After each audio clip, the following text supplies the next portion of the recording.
All right. Hello. Thank you so much for coming. Aymann, Hi. how are you? I'm good. How are you? Amen. So you write for Slate and you were the host of the podcast Man Up. Mhm. And I really wanted to talk with you about loneliness in general, personally, as a man, and perhaps as a Muslim. Yeah. Even just that word loneliness is triggering in a weird way, you know? Oh, Uh, yeah, so I did an episode of Man Up, which was a podcast all about race, gender, and the way those two often intersect. And one of the last episodes we did before the series finale was all about loneliness and male loneliness.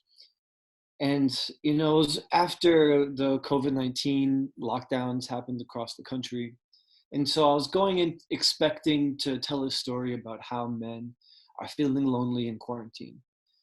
But I was surprised because the person who ended up being able to tell most of the story on the podcast was someone who lived with his partner full time. right. He's doesn't spend time alone at all, but yet he had so much to offer about loneliness. I find this fascinating because I listened to your podcast. Mhm. And then just a few days ago, I was speaking with a man that I know, and he was expressing his loneliness and how difficult it is for men to make friends. And he assumed it was easy for me to make friends as a woman. And I said, well, I make a lot of acquaintances very easily as a woman, and I can go up to people and ask for their number and call them soon after, ask for their Facebook. And he said, whoa, as a man, I could never do that. I could never just ask another man for his phone number or his Facebook and then follow up. It would seem odd. Mhm.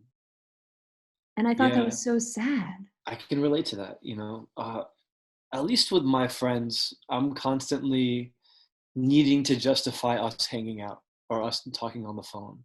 If I were to call someone up and they were to ask me, "Hey, what's up?" and I'd say nothing, it'd be like, "Okay, so why are you calling me?"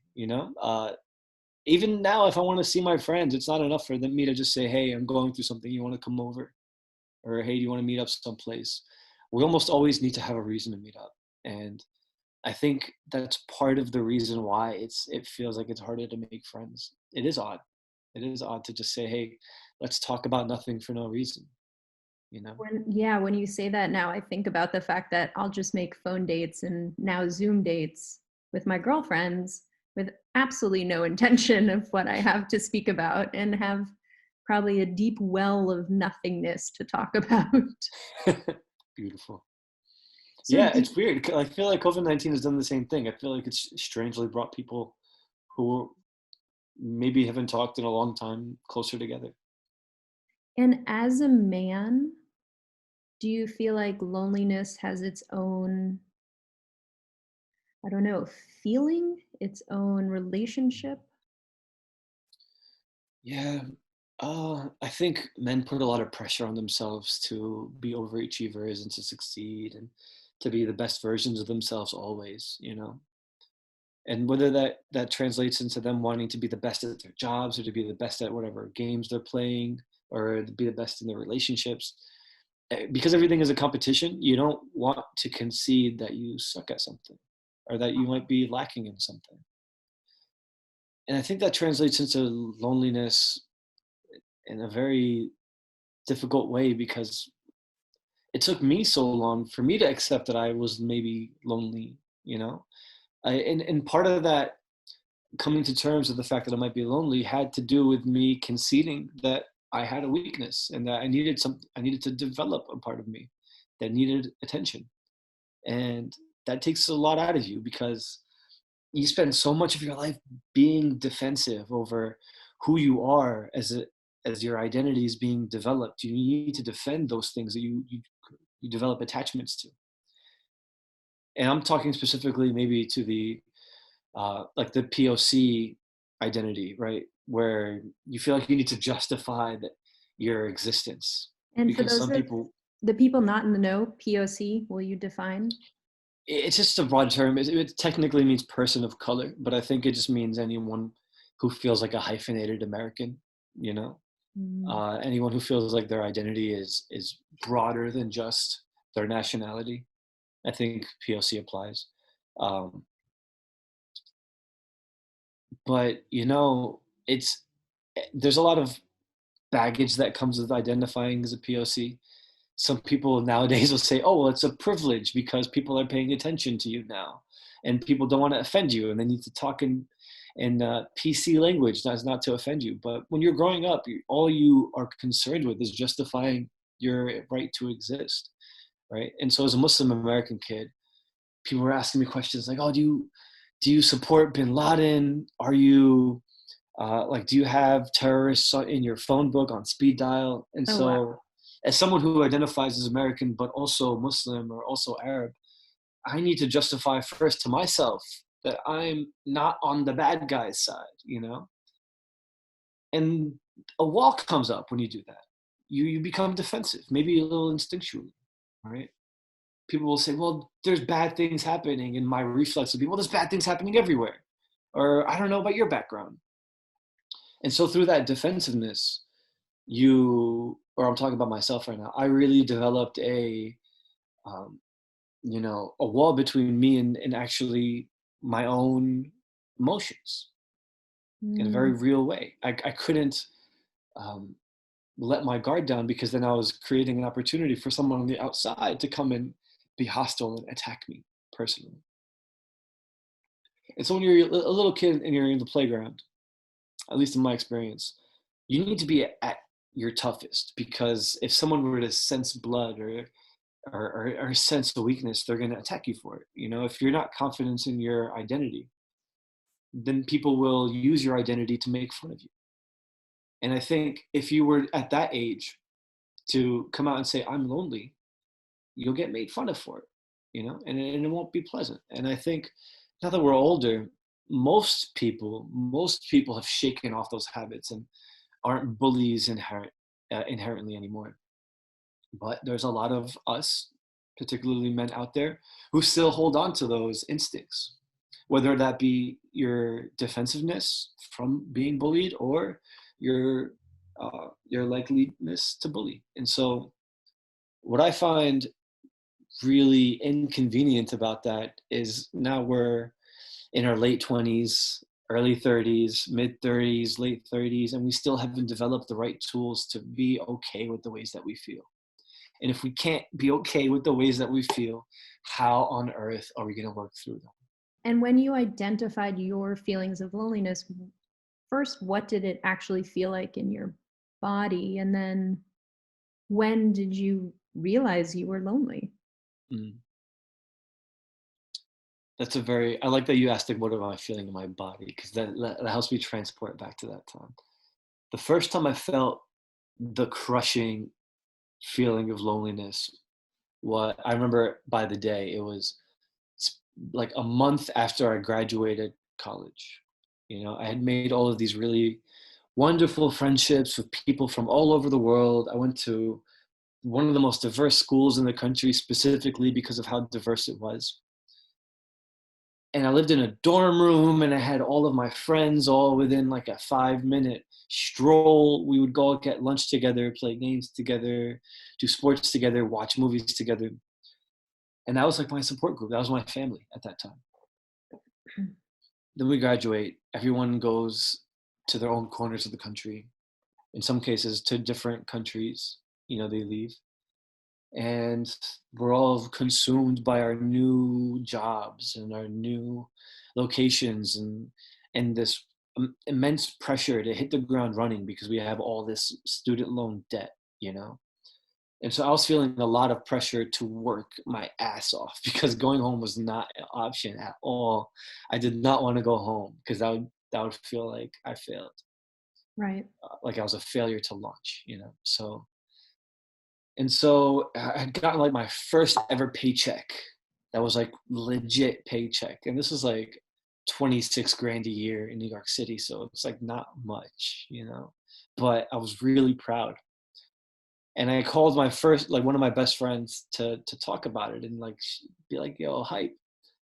But they didn't answer. And then I called another friend and they didn't answer. And then I think I called like two more people. And I was just sitting there in a room by myself in this like really shitty apartment that I could barely afford, thinking to myself, I'm really out here by myself. Like there's nobody here who's going to listen to me. There's nobody here who's going to see my humanity, Mm. or see me as a sophisticated person. I just felt like I was really by myself. And I was on the internet, I was browsing things, and I felt like I had nothing to do. And I it's kind of stupid, but I was like, I'm gonna buy an iPad because I was like, I have like $600. There's this thing that's kind of cool for like $300. I'm gonna just do that, and then maybe by the time I go to the store and buy it and come back, somebody will have like answered. So I go to the Apple store, I buy it, I come home, and nobody's answered. Oh, Nobody's there, and so I just felt really like hollow. no, I do Just get felt it. hollow. Yeah. I just felt like there was nothing there. And then, yeah, I remember thinking to myself, this is stupid. Why did I even take it out of the plastic? I'm not going to use this. Why did Mm. I do that? Why did I have to buy something? And it wasn't until years later I realized I was trying to cope with this feeling of loneliness with distracting myself, or uh, leaning into capitalism because spending things is supposed to make you feel good. And I don't know, Right. but yeah, that feeling sucked. I was lonely like that, Yeah. and it It's was real, it's a and that's painful okay, feeling. I guess. It's interesting that you brought up the fact that not only did you not have someone to talk to on the phone, you also didn't know what to do with yourself. And I've noticed a lot of times when I'm feeling lonely, not only do I not know who to reach out to or people aren't picking up on the other line, but I'm inherently just bored or confused about what to do with myself. I think the hardest part of feeling that loneliness is just recognizing it at that time. Mm, at that time, I guess I didn't even want to admit to myself that I needed somebody to pick up the phone and talk to me.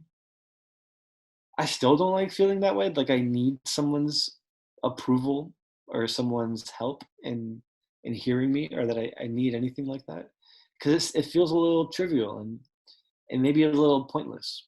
Like you can't eat it, you can't work off of it. Like it feels thin.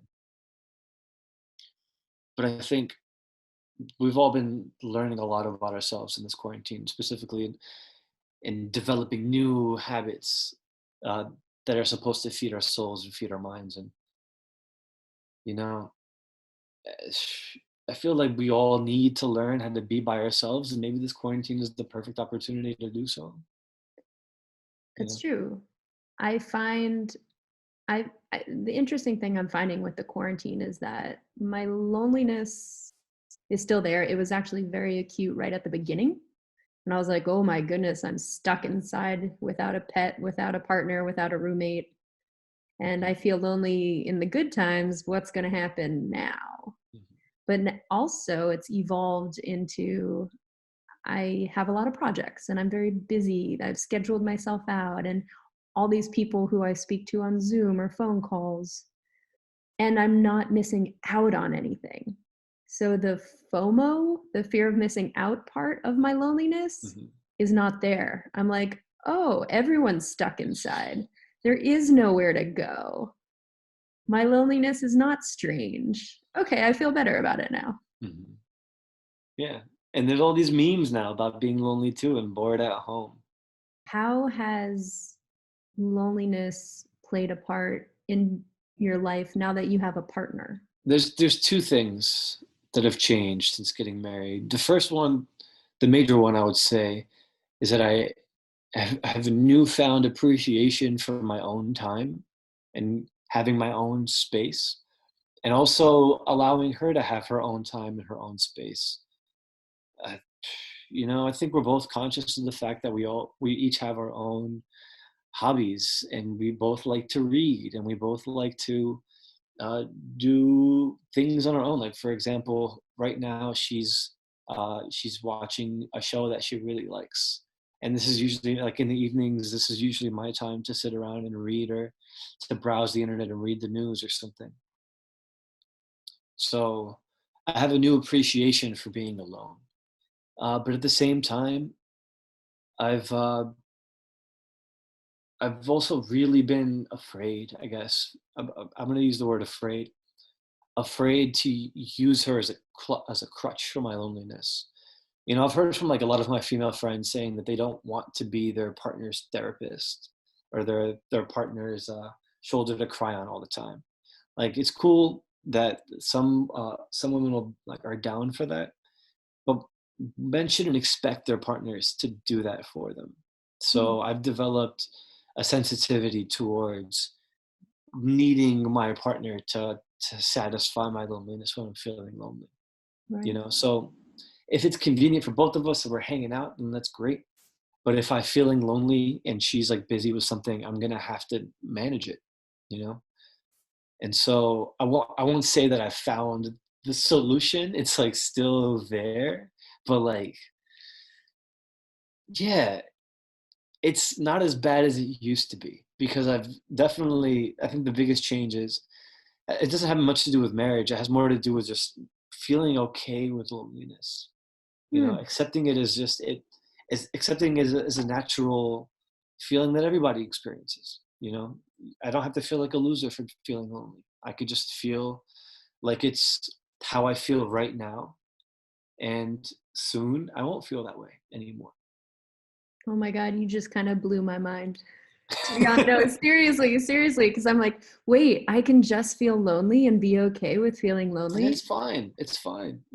Everybody feels lonely. It's the same thing with feeling sad. It's the same thing with feeling hurt. You just kind of have to sit there and just be conscious of the fact that sometimes your thoughts are moving faster than your feelings. And so even if you're ready to not feel lonely anymore, just sit there, feel it, and then just remind yourself that you're going to get over it eventually.